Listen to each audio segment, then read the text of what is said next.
So it's my pleasure to welcome Jordan Blackwell to offer...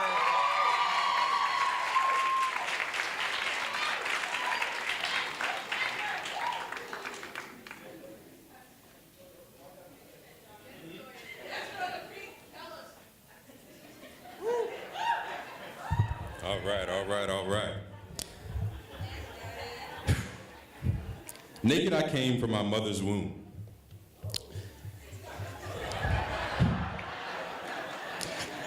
And naked I shall return there. The Lord gave, and the Lord has taken away. Blessed be the name of the Lord. How many juniors and seniors do we have in here? All right.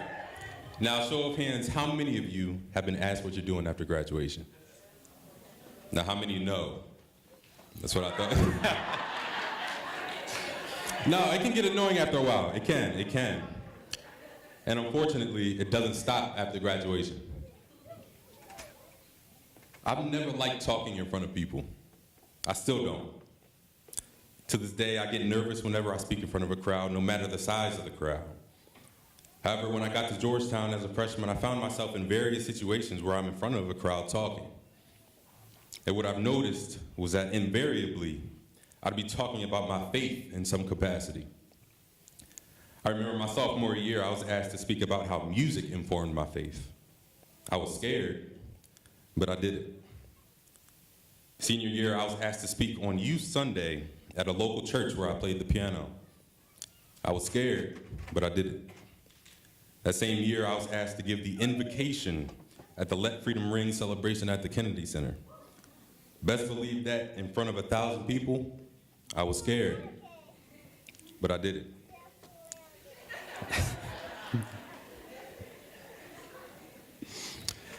Now, after each reflection, prayer, etc., a couple people would come up and congratulate me.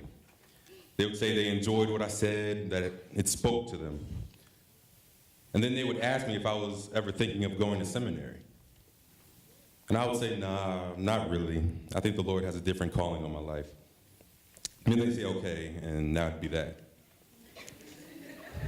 But it would happen every time I spoke. And I would continually say no. Funny enough, I now work in campus ministry, and even more people are asking me if I've thought about seminary. It seems to consistently happen. And now I'm surrounded by people who have gone through that process. I've been able to have conversations with people like Rev O and Rev Christie about seminary and how it has transformed their lives and the way they think. I've been able to, for maybe the first time in my life, think deeply about seminary and how it could improve my life and help me improve the lives of others. And so with that, after much contemplation and prayer, man, I haven't even told my girlfriend about this yet. I'd like to announce to everyone that starting in the fall of 2016, I will definitely not be going to seminary. I can't handle all these eyes just focusing on me. Like, I just can't handle it. I'm sorry.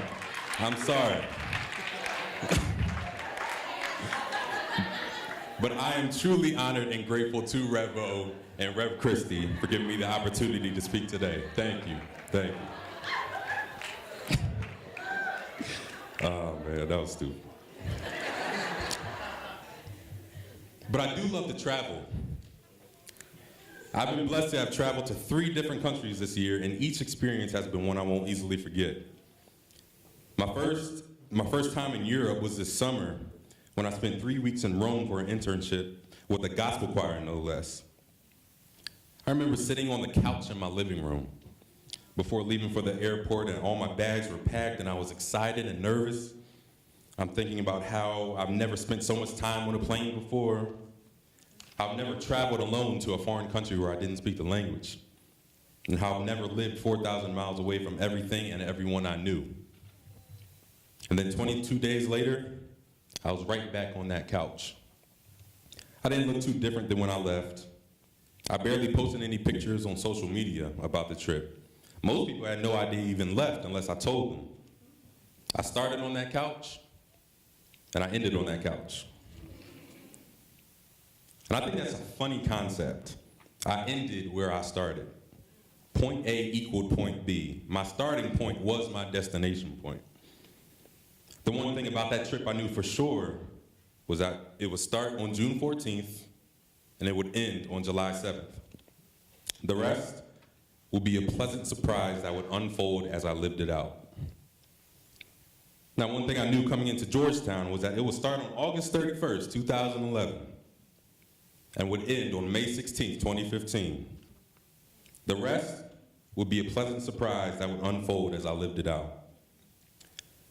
Now, I and pretty much every other person in this room can attest to the fact that the journey through Georgetown is not always pleasant. Sometimes the fact that it's temporary is the only thing that keeps us here.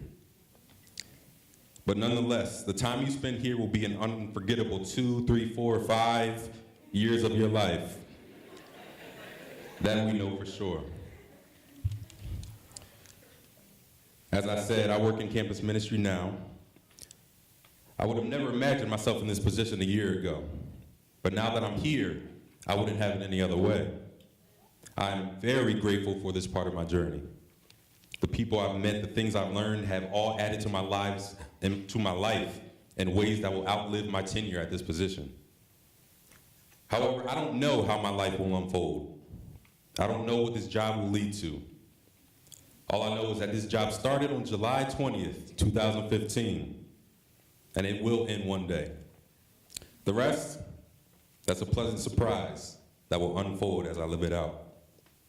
My job is not to figure out the end date, but rather do my best to give back to this university and those within it, so that when my end date comes, I can look back with no regrets and know I gave it my all.